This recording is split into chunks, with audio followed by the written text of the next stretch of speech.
Meu querido irmão, minha querida irmã, que a graça e a paz, no nome do nosso Senhor Jesus, seja com você. Louvo a Deus, porque nós temos aqui, hoje, a oportunidade de cultuar ao Senhor, mesmo de maneira distante, mas certo de que o mesmo Deus que está aqui comigo está aí com você. É para isso que eu quero, então, logo de início, nesse momento de culto, de adoração, de louvor ao nome do nosso Deus, convidar você a uma leitura bíblica na Palavra do Senhor. Começaremos o nosso culto, assim como de praxe, com o nosso momento de invocação. Sabemos que Deus é presente conosco o tempo todo, mas nós o exaltamos, nós o adoramos e nós o glorificamos. E é para isso que nós faremos uma leitura no livro de Salmos, livro dos Salmos, no Salmo de número 103. Convido você a pegar a sua Bíblia, aí mesmo na sua casa, para que nós possamos meditar rapidamente nesse texto, em invocação, em adoração ao nome do nosso Deus. Livro dos Salmos, no Salmo de número 103, a palavra do Senhor, nosso Deus, diz assim, no versículo de número 1 e versículo de número 2: Bendize, ó minha alma, ao Senhor, e tudo que há em mim, bendiga o seu santo nome. Bendize, ó minha alma, ao Senhor, e não te esqueças de nenhum só de seus benefícios. Bendize, ó minha alma, ao Senhor, e não te esqueças de nenhum só de seus benefícios. Adorar a Deus é muito bom, e nós sabemos que o nosso Deus é um Deus que recebe a adoração daqueles que adoram a Ele em espírito e em verdade. Ele diz para nós na sua palavra que Ele procura adoradores assim. É por isso que eu quero convidar você neste momento a ter um tempo de oração, adorando, bendizendo o nome do nosso Deus. Pare tudo o que você está fazendo e concentre-se nesse momento único e exclusivamente em adorar, em bendizer, em louvar o nome do nosso Deus. Como bem diz a palavra do Senhor aqui, que tudo que há em mim, que tudo que há em você bendiga ao nome do Senhor. Quero convidar você a um tempo de oração silenciosa. Esteja aí rapidamente, em poucos segundos, orando, falando com Deus, suplicando ao Senhor que receba a sua adoração, a nossa adoração nesse momento. E logo após alguns instantes de oração silenciosa, eu estarei orando, invocando, adorando e bendizendo, exaltando o nome do nosso Deus.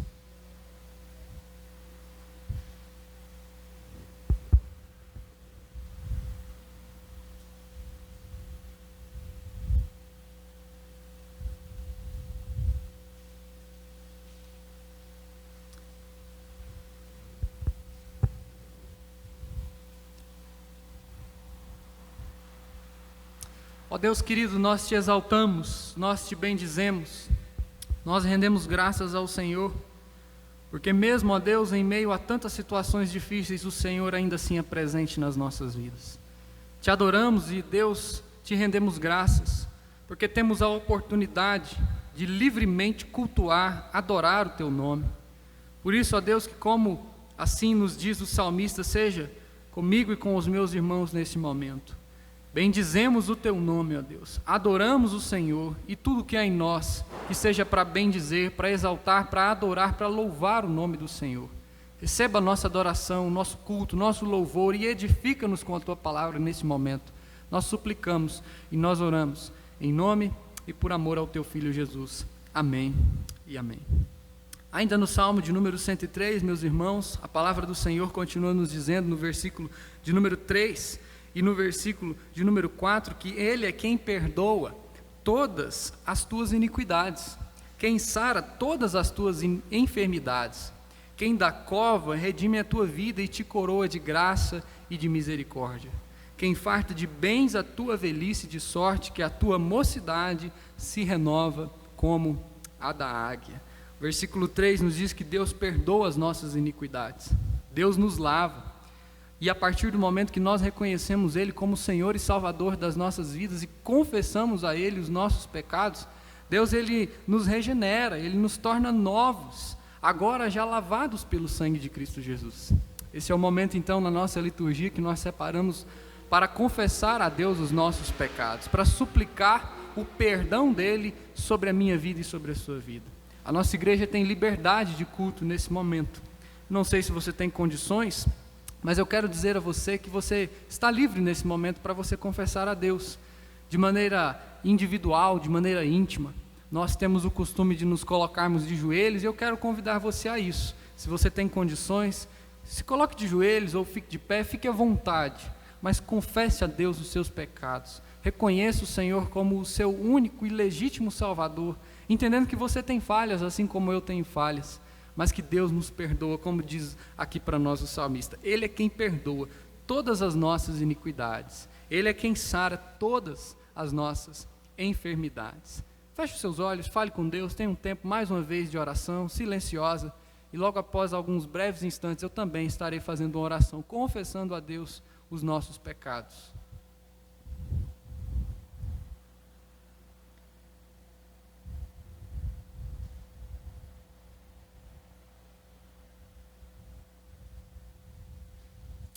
Ó Deus querido, nós entendemos que o sangue de Jesus nos lava, o sangue de Jesus nos perdoa, o sangue de Jesus nos purifica. Tua palavra diz que Ele nos torna mais alvos, ó Deus, do que a neve, e queremos agora receber o perdão do Senhor. Por isso confessamos os nossos pecados, ó Deus. Tem misericórdia de nós, ó Paizinho, e que nós agora, unidos, emanados numa só fé, num só amor, possamos dizer que o Senhor é o nosso Deus, não porque nós temos méritos próprios, mas porque o Senhor nos redime, ó Deus, da cova. O Senhor perdoa as nossas iniquidades. Suplicamos ao Senhor, ó Deus, o teu perdão, e oramos em nome e por amor a Cristo Jesus. Amém e amém. O salmista, meus irmãos, continua ainda no Salmo de número 103, e ele agora, num momento de intercessão, continua e diz para nós no versículo 6, o Senhor faz justiça e julga a todos os oprimidos. O Senhor faz justiça e julga a todos os oprimidos. Nós separamos também um momento na nossa liturgia para nós buscarmos o clamor e a intervenção de Deus sobre as nossas vidas. Se você tem algo, então, a colocar diante de Deus, eu quero dizer para você que o Senhor faz justiça, que o Senhor julga todos os oprimidos, Ele cuida do seu povo, Ele manifesta a sua misericórdia sobre Israel. Esse era o sentimento do salmista aqui no Salmo de número 103. Nós entendemos que o nosso Deus é um Deus de justiça, um Deus que cuida de nós. Se você tem algo, então, a colocar diante do Senhor, se você tem algo que tem te atrapalhado na caminhada, esse é o momento para você receber uma graça do Senhor. Se tem algo que tem, sim, de fato atrapalhado você, e você quer colocar diante do Senhor para que Deus possa remover essa pedra do seu caminho, eu quero convidar você, fique de pé. Eu vou orar pela sua vida nesse momento e suplicar a Deus que possa derramar graça sobre toda a sua igreja. Oremos mais uma vez no nome de Jesus. Ó Deus, os meus irmãos e irmãs que aqui se colocam de pé têm entendido que o momento é difícil. O momento, ó Deus, é um momento de choro. O momento, ó Deus, é um momento de angústia. Mas nós cremos no Teu poder. Nós cremos, ó Deus, na Tua graça. E nós queremos agora receber essa graça sobre as nossas vidas. Porque o Senhor é o nosso pastor. O Senhor é aquele que nos leva para pastos verdejantes. E te pedimos, ó Deus, que nos leve para esses pastos. Tem sido, ó Deus, difícil a caminhada, mas nós queremos crer que no nome de Jesus o Senhor tem nos guardado, no nome de Jesus o Senhor tem nos protegido, e certos, ó Deus, deste cuidado, deste carinho, deste zelo do Senhor sobre as nossas vidas é que aqui estamos, ó Deus.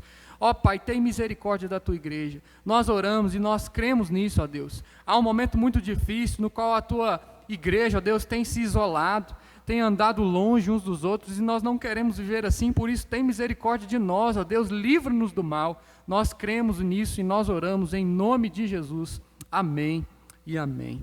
Ainda em espírito de louvor e de adoração, o salmista continua dizendo, lá no versículo de número 8, que o Senhor é misericordioso. E esse Deus que é misericordioso, esse Deus que não nos trata segundo os nossos pecados, é Deus que é digno de toda honra, de todo louvor e de toda adoração. Por isso, então, esse é o momento para nós louvarmos, para nós adorarmos o nome do nosso Deus. Eu quero dizer para você que nós estamos recebendo nesse momento de isolamento os nossos dízimos e as nossas ofertas pela nossa conta na Igreja Presbiteriana aqui no bairro de Lourdes. Você pode ter acesso a essa conta por meio do nosso boletim. que é divulgado também para você virtualmente. Vamos louvar, vamos adorar, vamos bendizer o nome do nosso Deus agora, com cânticos espirituais de adoração ao Senhor. Amém, irmãos? É um privilégio muito grande para nós poder estar adorando a Deus juntos. E esse é um momento para a gente exercitar, né, o Salmo 123, que às vezes a gente deixa ali com uma decoração de cerâmica em cima do rack da televisão. Às vezes a gente deixa a Bíblia aberta ali, mas aqui é a hora da gente exercitar. Quando a gente lê que o Senhor é o meu pastor e nada nos faltará, realmente nada nos faltará, porque Ele está conosco, que a gente vai andar pelo vale da sombra da morte e não vai temer mal algum, porque a gente sabe que Ele está comigo, Ele está com a gente. E queria pedir para você, juntamente com a sua família, que sinta-se à vontade para ficar de pé na sua casa e louvar a Deus conosco.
és a fonte, Senhor.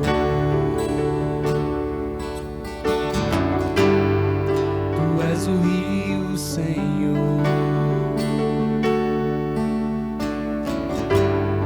Tu és a fonte, Senhor.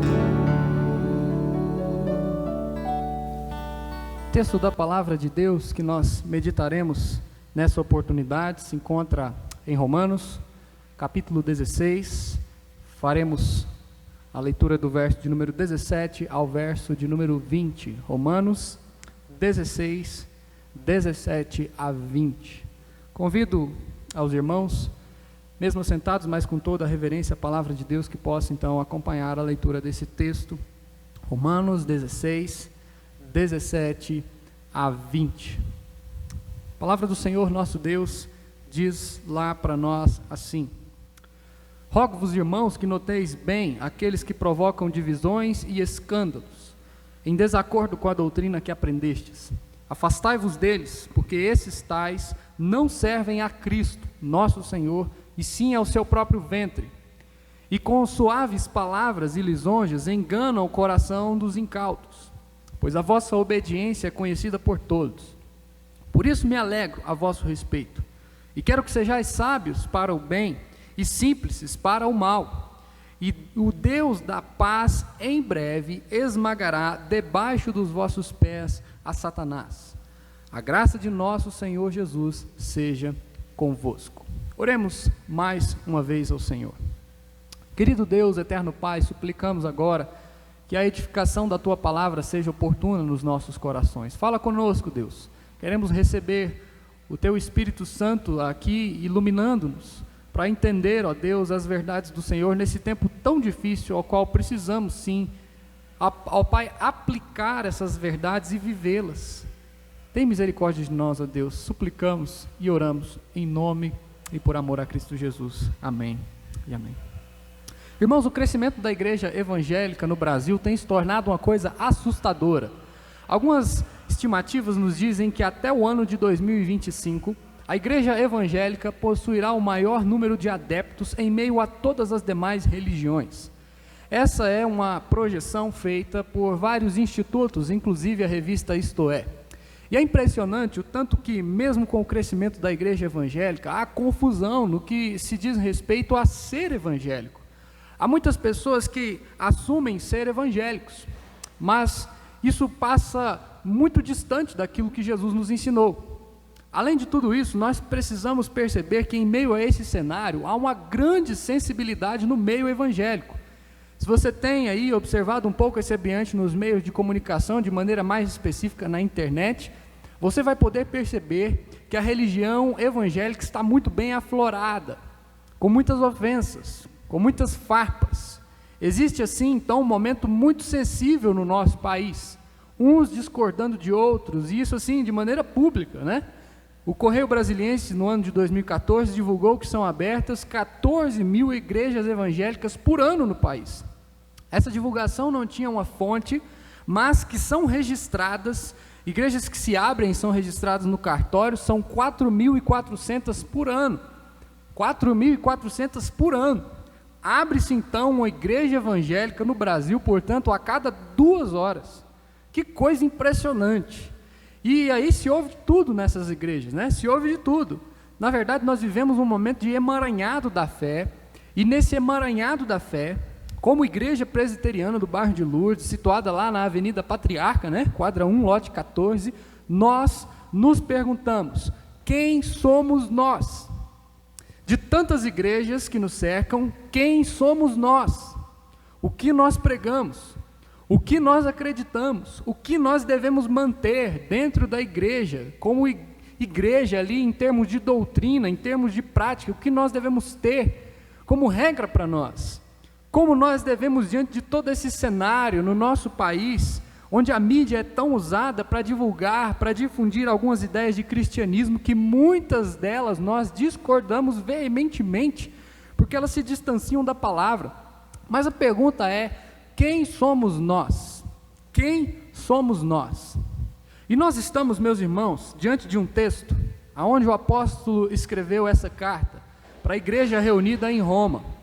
uma igreja que tinha o desejo de viver segundo os padrões de Deus, segundo os padrões estabelecidos por Jesus Cristo, uma igreja que estava miscigenada no seu grupo. Ela possuía judeus, ela possuía gregos, ela possuía romanos. Então, era uma igreja que poderia ter algumas dificuldades de relacionamento. Mas o que o apóstolo Paulo trata aqui é com conceitos e com conteúdos que levaram aquela igreja a uma reflexão profunda a respeito de elementos que são centrais na sua fé. E aí, quando nós olhamos para esse capítulo, do versículo 1 ao versículo 16, nós vemos Paulo se derramando em ternura. Paulo manda beijo, Paulo manda abraço para um monte de gente naquela igreja.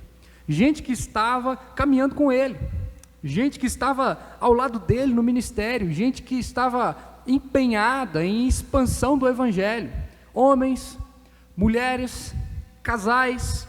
E Paulo então deixa muito claro para aquela igreja que a igreja é um ambiente para ternura, igreja é um ambiente para afeto, igreja é um ambiente para acolhimento, igreja é um lugar onde as pessoas elas se conectam e elas conectam os seus corações.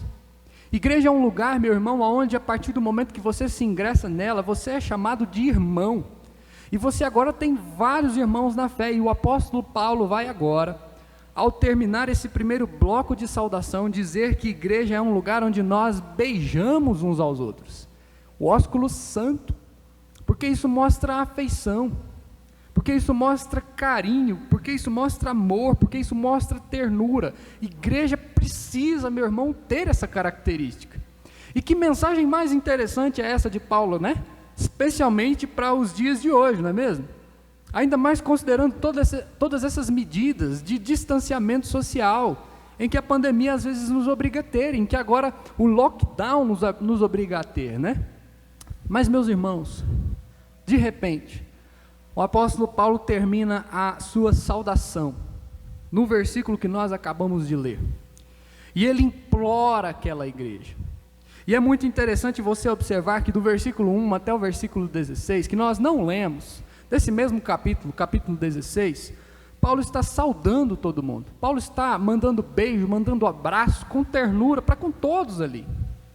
Mas aí no versículo 17, Paulo interrompe essa saudação, e Paulo faz uma súplica, ele implora as pessoas para que elas tomem cuidado, e aí depois lá no versículo 21, ele retoma a saudação. Então do versículo 17 ao versículo 20, Paulo faz uma pausa, e inclusive é interessante o que a Sociedade Bíblica do Brasil coloca aqui para nós como título, porque são justamente as admoestações, porque Paulo está do versículo 17 ao versículo 20, chamando a atenção às pessoas ali, dentro daquela comunidade de fé, que poderiam, talvez existir ali gente que traria problemas para o desenvolvimento da fé de outras pessoas.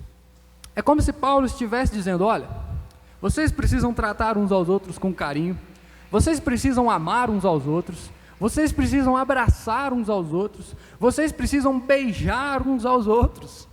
Mas olha, preste atenção, tem um grupo ali que vocês não podem dar muita moral para eles não, vocês não podem dar muita atenção para eles não, e é sobre esse grupo que nós vamos então tratar nessa oportunidade, na mensagem de hoje. O apóstolo diz assim, logo no verso de número 17, o início: rogo-vos, irmãos, que noteis bem. Rogo-vos, irmãos, que noteis bem. Essa expressão do versículo 17 dá uma ideia para nós de fiquem atentos, prestem atenção, fiquem vigilantes, fiquem em alerta. E é sobre isso que eu quero meditar com os irmãos nessa oportunidade, a vigilância quanto aos ensinos estranhos. Fiquem em alerta, noteis bem, vigiem. As características dos que distorcem o Evangelho, as pessoas que distorcem o Evangelho, elas têm características em comum, desde lá a época do apóstolo Paulo, desde os tempos de Jesus, e o texto vai nos dizer que elas estão dentro das igrejas para promover divisões, para promover escândalos. Notamos, meus irmãos, a cada dia mais, por meio dessa revolução da informação, o quanto muitos indivíduos entram e se utilizam da igreja para promover as suas próprias ideias, para promover aquilo que ele acredita ser verdade, distante da palavra, utilizando um rebanho, utilizando um grupo de pessoas para sua autopromoção. E aí o apóstolo vai dizer que nós temos que tomar cuidado com qualquer ensino que se propõe a criar no seio da igreja uma divisão, uma ruptura. A preocupação do apóstolo é com a unidade da igreja. E se nós, como igreja presbiteriana no bairro de Lourdes, queremos saber se nós somos uma igreja saudável ou não, um termômetro para isso, meu irmão, é nós sabermos o quanto nós somos unidos, o quanto nós vivemos em amor, porque muitas pessoas entram na igreja para distorcer a mensagem da igreja, para promover rupturas, e isso estava acontecendo na igreja de Roma, porque o apóstolo Paulo, quando ele estava tratando ali a respeito de amor, a respeito de ternura, a respeito de união, a respeito de afeto, de repente ele quer deixar claro para aquela igreja, que para que uma igreja permaneça assim, ela precisa estar atenta a qualquer ensinamento que vai contra os princípios elementares da fé cristã. E naquela época já havia um grupo, como por exemplo os antinomistas. Esses grupos aí, e especificamente esse grupo, os antinomistas, acreditavam que não era necessário cumprir as leis, não era necessário cumprir os mandamentos. Eles pensavam assim: olha, já então que Cristo morreu, já que Jesus nos deu a salvação, já que essa salvação é uma salvação de graça, eu posso pecar à vontade. Já havia naquele tempo então também outro grupo dentro da própria igreja, os judaizantes. E os judaizantes diziam algo totalmente contrário aos antinomistas. Eles diziam: não, além de nós termos que continuar a obedecer os mandamentos lá do Antigo Testamento, todas as leis, nós também devemos circuncidar as nossas crianças, nós também devemos manter lá os ritos da religião judaica. Ou seja, você percebe que naquela época, pessoas agregando outros ensinos à fé cristã já existiam. E aí o apóstolo Paulo então deixa muito claro que nós precisamos ter cuidado para que isso não aconteça. Nada, meus irmãos, pode tomar a simplicidade do Evangelho. O Evangelho traz uma mensagem muito simples. O Evangelho traz para nós uma mensagem muito clara, e a mensagem é: Jesus Cristo veio ao mundo, morreu, ressuscitou, para que todo aquele que nele crê não pereça, mas tenha a vida eterna. Quem crê no Senhor Jesus será salvo. Você não precisa fazer mais nada para adquirir a sua salvação, porque o sacrifício de Jesus é suficiente para libertar você do império das trevas e para transportar você para o reino da luz. Não há então nenhuma obra, não há obra nenhuma que vai ajudar você nesse processo.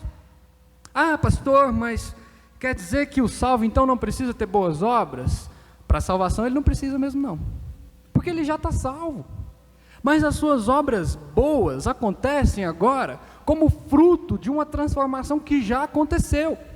Todo aquele que foi verdadeiramente salvo, transformado por Jesus, vai ter uma vida marcada por obras. Nós precisamos nos atentar a tudo aquilo que acrescenta algo à obra de Jesus Cristo. Nós precisamos estar atentos a qualquer pessoa, a qualquer doutrina, a qualquer coisa que faz com que a igreja deixe de ser a igreja de Cristo.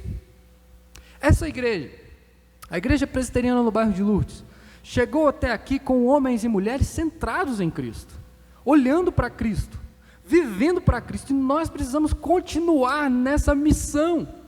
Cristo precisa ser o centro dessa igreja hoje, e sempre, porque essa igreja pertence a Ele, e essa igreja é dele. Para isso nós precisamos estar atentos a qualquer ensinamento que queira entrar aqui dentro e não condiga com a palavra de Deus. E é isso, meus irmãos, que o apóstolo Paulo vai dizer também no verso de número 17. A vigilância quanto aos ensinos estranhos. Paulo diz no versículo 17: noteis bem aqueles que provocam divisões e escândalos em desacordo com a doutrina que aprendestes. Afastai-vos deles. A Bíblia precisa ser a nossa direção. É ela que diz o que é ela que diz o que não é É ela que diz o que pode, é ela que diz o que não pode, é ela que diz o que você pode fazer, o que você não pode fazer. É a Bíblia que nos guia, é a Bíblia que conduz as nossas vidas, os nossos pensamentos, as nossas atitudes, tudo aquilo que nós somos, tudo aquilo que nós fazemos e como nós devemos fazer. Precisamos nos apegar a esse livro com toda a força da nossa alma. O texto vai nos dizer também, se você olhar lá, versículo 18, que essas pessoas que entram na igreja para provocar divisão, para distorcer o evangelho, não estão à disposição, a serviço de Jesus. Elas estão a serviço do próprio, o que diz lá o versículo 18? O próprio ventre. São pessoas que estão buscando uma fé aonde é o nome delas que vai ser promovido. Autopromoção, autossatisfação, autorrealização. E aí a gente precisa ficar atento, porque quando você lê isso, você vai pensar aí talvez, não, então o texto está falando aqui de algum líder religioso aí de fora, alguém que está promovendo algum tipo de fé, e esse tipo de atitude pode acontecer sim lá fora, mas esse tipo de atitude pode acontecer dentro da igreja, dentro de nós, dentro de mim, dentro de você. Por isso eu digo para você, muito cuidado,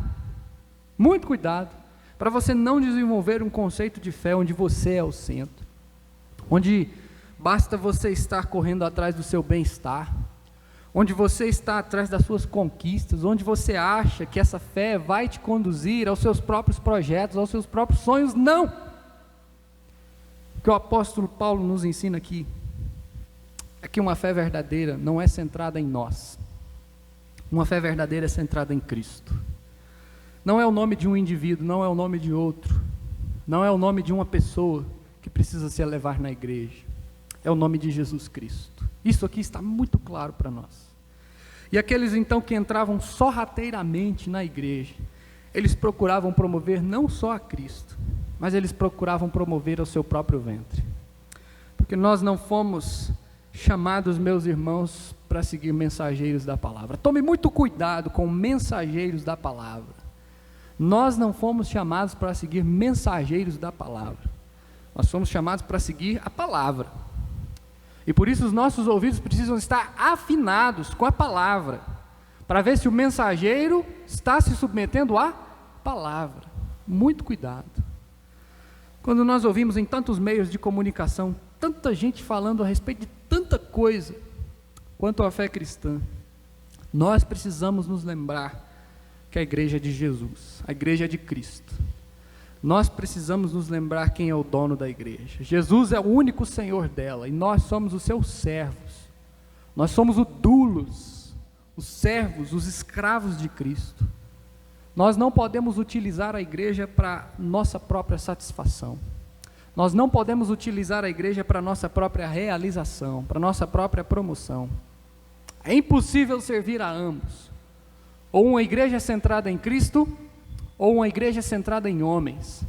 Ou a sua fé é centrada em Cristo, ou a sua fé é centrada em você mesmo. E o que o apóstolo Paulo alerta aquela igreja, e alerta a nós também, é que nós precisamos, como igreja do Senhor Jesus, ter uma fé centrada no Senhor Jesus, porque a igreja pertence a Ele. Igreja não enaltece indivíduos, igreja não enaltece famílias, igreja não enaltece nacionalidades, a igreja enaltece a Jesus, o seu único Senhor. E esse é o propósito que Paulo deixa claro para aquela igreja, que a igreja não deveria atender ao seu próprio ventre, e nem atender aqueles que usavam a igreja para a sua autopromoção. No versículo 18 ainda, Paulo continua. Quando Paulo está tratando desse assunto, ele também faz outro alerta, e ele diz, olha, cuidado, porque essas pessoas possuem uma fala macia, uma fala cheia de bajulação, para enganar gente ingênua. Cuidado, muito cuidado. Ah, pastor, mas eles explicam bem demais, eles são tão educados, eles são tão gentis, vamos trazer eles aqui na igreja. Hendrickson vai comentar esse texto e vai dizer que nós precisamos estar atentos a trapaceiros polidos. Nós precisamos estar atentos a trapaceiros polidos, ou seja, nós precisamos estar atentos a oradores eloquentes, que às vezes têm o domínio do púlpito, às vezes têm o domínio da oratória, às vezes eles falam bem, mas eles estão usando isso para distanciar pessoas ingênuas da palavra de Deus. Quando nós lemos o livro de Atos, nós temos ali um grupo que é identificado como nobres, os crentes de Bereia, que lá em Atos capítulo 17, versículo 11, o texto diz assim: ora, esses de Bereia eram mais nobres que os de Tessalônica, pois receberam a palavra com toda avidez, examinando as escrituras todos os dias, para ver se as coisas eram de fato assim. Para ver se as coisas eram de fato assim. Queridos irmãos, nós precisamos ter a nobreza dos crentes de Bereia. Nós precisamos averiguar se as coisas são de fato assim. Estar sempre atento. Observe o conteúdo. Observe a essência. Fique ligado nos pressupostos utilizados na formulação dos conceitos. O domínio de oratória não dispensa uma análise do conteúdo. Um pregador, um expositor ou alguém que está dirigindo um grupo qualquer, ele não é um bom pregador porque simplesmente ele tem uma fala legal. Você precisa prestar atenção no conteúdo, aos elementos que estão por detrás de tudo aquilo que está sendo anunciado. Sabe qual é o caminho para identificar uma distorção? Sabe qual é o caminho para você encontrar uma mensagem distorcida? Medite na palavra. Medite na palavra. Atos capítulo 2, versículo 42, diz que na igreja primitiva os membros perseveravam na doutrina dos apóstolos. Na doutrina. A Bíblia revela com clareza para nós, meus irmãos, e com segurança a doutrina de Deus. A Bíblia é um livro de Deus para homens, então você tem acesso e você tem condições perfeitas de você entender esse livro. A Bíblia é um livro que tem coerência. A Bíblia é um livro que você vai encontrar harmonia em todas as suas partes, de Gênesis a Apocalipse. A Bíblia se encaixa perfeitamente. Ela nos mostra todo um progresso, todo um processo de Deus em se comunicar com o homem. Através da Bíblia, meus irmãos, nós nos alimentamos. Através da Bíblia, nós entendemos o plano completo, perfeito de Deus para a humanidade. Desde a criação até esse povo ser redimido com Cristo. A Bíblia nos mostra os projetos de Deus, aqueles projetos que são necessários para nós entendermos e para nós termos a garantia de que Deus está conosco em todo o processo. Deus está conosco em toda a caminhada, em todos os momentos, em toda a jornada. Fique atento em tudo que a Bíblia nos revela. Por quê? Porque aqueles que tentam nos confundir, eles também usam a Bíblia. Eles também se utilizam da palavra, mas eles acabam pegando textos isolados. Por isso nós precisamos guardar a palavra. Nós precisamos ter a palavra de Deus na nossa mente, no nosso coração. Nós precisamos entender o contexto. Nós precisamos entender o propósito específico dos textos que nós lemos. Então, entender se aquela passagem é uma narrativa, se é uma figura de linguagem, se é uma poesia. Nós precisamos, meus irmãos, estudar a Bíblia com seriedade. Você pode fazer isso. E é claro, a igreja está aqui para te ajudar nesse processo. Os pastores estão aqui para te ajudar nesse processo. Processo de aprender a estudar a Bíblia, por você mesmo, usando as ferramentas corretas para aprender, para entender o que o texto tem para dizer para nós hoje. Mas, meus irmãos, eu me lembro, interessante, né? Eu me lembro das aulas de interpretação bíblica no seminário, e uma das mais profundas verdades ditas lá, é que Deus te deu uma ferramenta que já está em você para você entender a Bíblia. Sabe qual que é? É só você ter bom senso. Bom senso. Bom senso é um dos melhores elementos para você interpretar a Bíblia. A Bíblia não tem incoerências e basta você ter bom senso para você entender isso. Um texto nunca vai se opor ao outro. Você pode ler a Bíblia com muita tranquilidade e você vai entender o que Deus tem para falar com você nas Sagradas Escrituras. O caminho para identificar uma distorção: medite na palavra. Medite na palavra. Um outro importante item para você identificar uma distorção é: lembre-se que nós não servimos ao nosso ventre, mas nós servimos ao Senhor. Qualquer discurso precisa enaltecer a glória de Cristo. Importa que Ele cresça e eu diminua. Se você perceber qualquer pessoa utilizando dos elementos bíblicos para promover a si mesmo, fique quem tem que aparecer na igreja é Jesus. Quem tem que ser enaltecido é Ele é o Senhor da igreja, toda honra, toda glória devem ser dadas a Ele, e se você quer se tornar alguém atento a essas distorções, aí vem então o versículo de número 19, e o versículo 19 vai dizer para nós: pois a vossa obediência é conhecida por todos. Se você quer se tornar alguém atento a essas distorções, desenvolva a obediência. O versículo 19 fala isso para nós, porque o apóstolo Paulo também elogia a igreja de Roma, porque era uma igreja que estava sempre buscando a obediência no Senhor, e obediência, meu querido, implica em santidade, obediência implica em temor. Santidade é quando nós passamos a viver aquilo que Deus estabelece para nós. Quem é o santo? O santo é aquele que entende que Deus o chamou para uma vida de abandono do pecado, para uma vida de busca pela intimidade do Senhor, e é isso que Deus quer da igreja presbiteriana no bairro de Lourdes, que nós sejamos luz nesse bairro, que nós sejamos luz nessa cidade, que nós sejamos luz nas nossas relações, no nosso trabalho, em qualquer outro ambiente que nós estivermos. Nós fomos chamados para temermos ao Senhor e para obedecermos a Ele, e isso sem dúvida nenhuma, isso vai glorificar o nome do nosso Deus.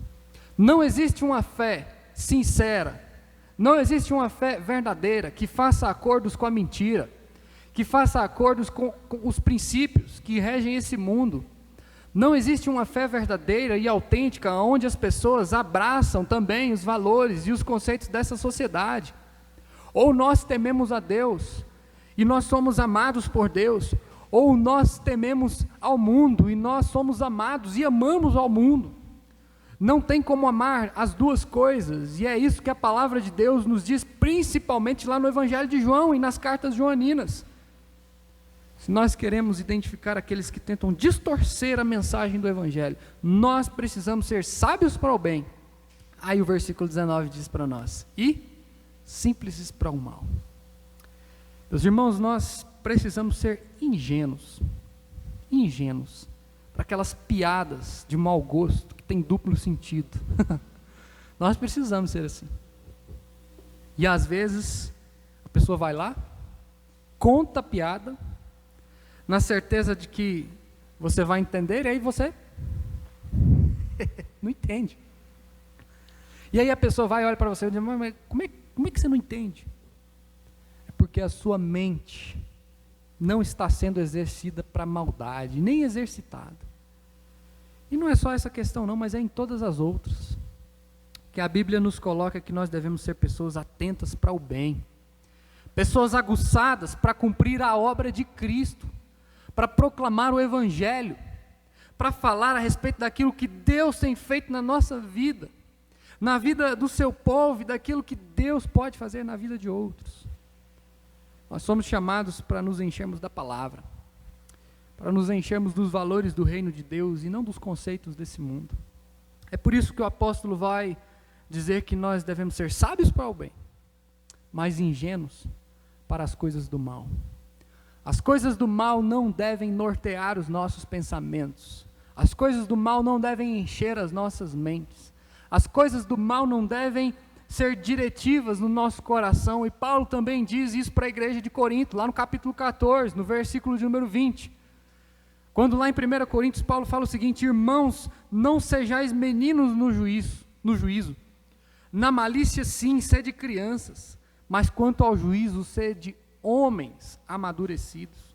Jesus também vai falar sobre esse assunto, lá no Evangelho de Mateus, capítulo 10, versículo 16, Jesus vai dizer: eis que eu vos envio como ovelhas para o meio de lobos, sede portanto prudentes como as serpentes, e simples como as pombas.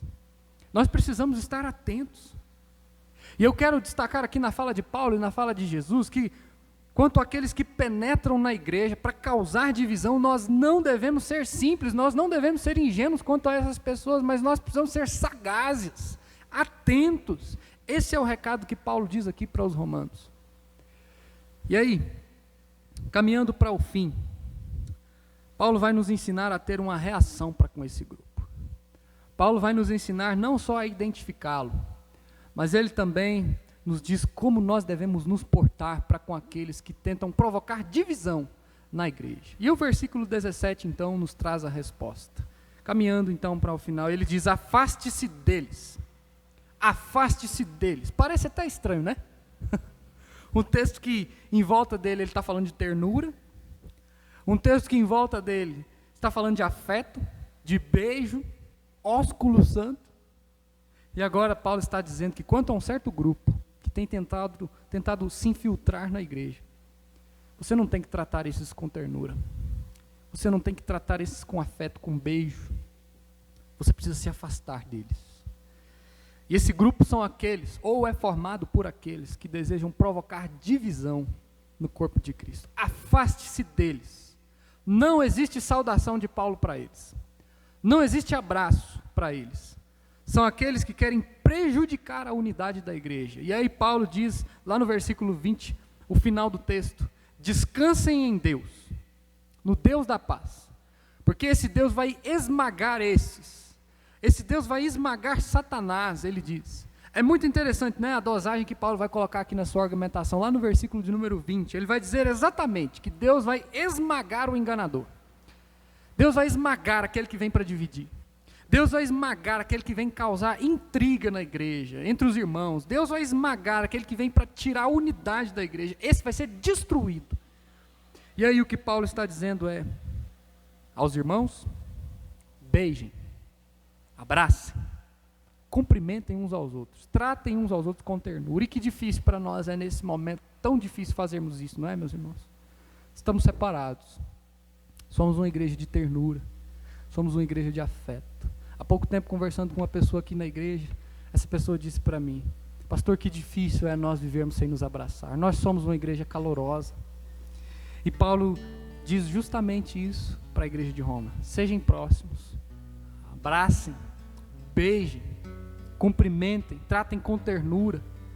Deus vai cuidar de vocês. Mas aqueles que estão querendo causar divisão na igreja, afaste-se deles.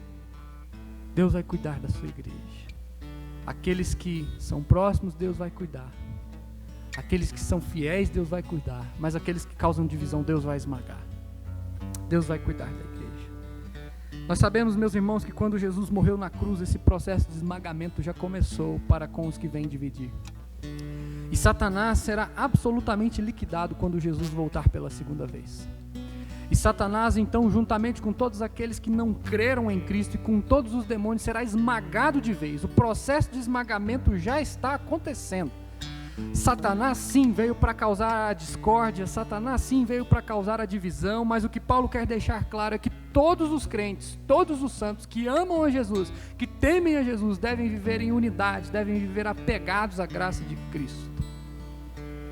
Por isso que eu quero concluir esse sermão dizendo a você que mesmo em tempos de separação, de isolamento, a igreja presbiteriana no bairro de Lourdes, desde o ano de 1984, é uma igreja que tem procurado andar centrada em Jesus Cristo. E essa missão, meus queridos, vai continuar. E para que essa missão continue, é importante que você, como membro dessa igreja, identifique as pessoas que tentam causar divisões na igreja, como já aconteceu em tantas outras épocas. Essas pessoas precisam ser tratadas pastoralmente, com todo cuidado, para que elas não afetem a unidade da igreja. E você, como membro, precisa então estar em alerta. Se você ver qualquer movimento que tem como propósito trazer divisão, discórdia entre irmãos, aborde imediatamente essa situação e aborte também, afaste-se dessa situação, porque essas pessoas não estão a serviço daquele que é o Senhor da igreja. Paulo fala de afeto, Paulo fala de emoção em todo o capítulo, mas Paulo também fala da razão. Nós precisamos usar a razão, precisamos usar o conhecimento que Deus nos deu para identificar aqueles que querem fazer mal à igreja. E aí, meus amados, quando nós ampliamos a lente e quando nós observamos a igreja evangélica brasileira, nós também precisamos estar atentos a tudo aquilo que ouvimos, a tudo aquilo que nós assistimos, para identificar se aquilo que nós estamos absorvendo como conteúdo realmente condiz com a palavra de Deus ou não. Porque se condiz com a palavra de Deus, nós podemos sim nos alimentar, Nós podemos sim nos encher, mas se não condiz, desligue a sua televisão, desligue o seu rádio, desligue a sua informação negativa, desligue o seu celular, distancie-se daquilo, afaste-se daquilo, porque não vai trazer amadurecimento e nem edificação para a sua fé. Que Deus faça de nós a cada dia mais uma igreja afetuosa, mesmo em tempos de distanciamento, uma igreja amorosa, uma igreja atenta, uma igreja aberta a relacionamentos amorosos, carinhosos, mas também uma igreja alerta contra todo o ensino que vem para trazer discórdia na igreja do Senhor Jesus. O Senhor, o Deus, aquele que é o cabeça da igreja, aquele que deseja que o seu povo ande unido, firme, amando-o de todo o coração, que Ele nos ajude a manter essa unidade, que Ele nos ajude a estarmos juntos, firmes, essa unidade que já dura desde o ano de 1984, que ela venha durar por muitos anos ainda, até que Ele venha buscar a sua noiva. Que Deus nos abençoe.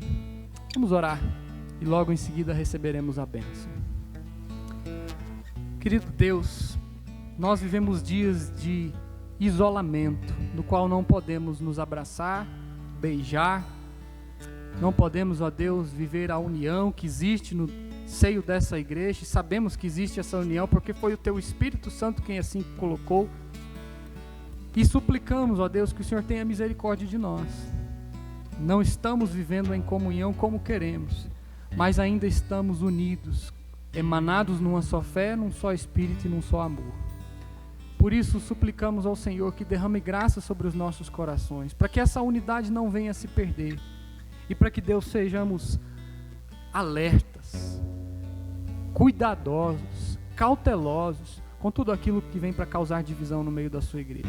Nos ajude, ó Senhor, a permanecermos firmes no nosso espírito de unidade, nesses momentos tão difíceis que estamos vivendo.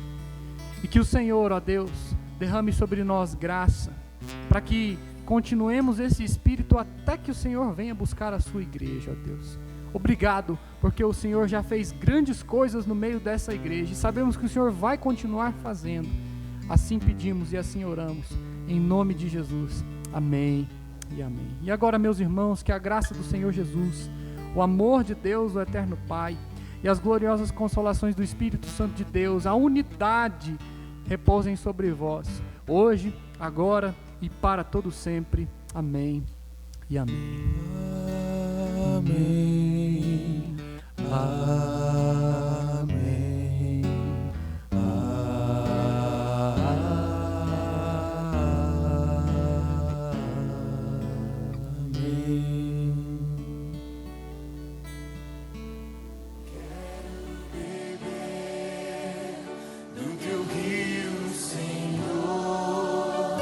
Sacia minha sede, lava o meu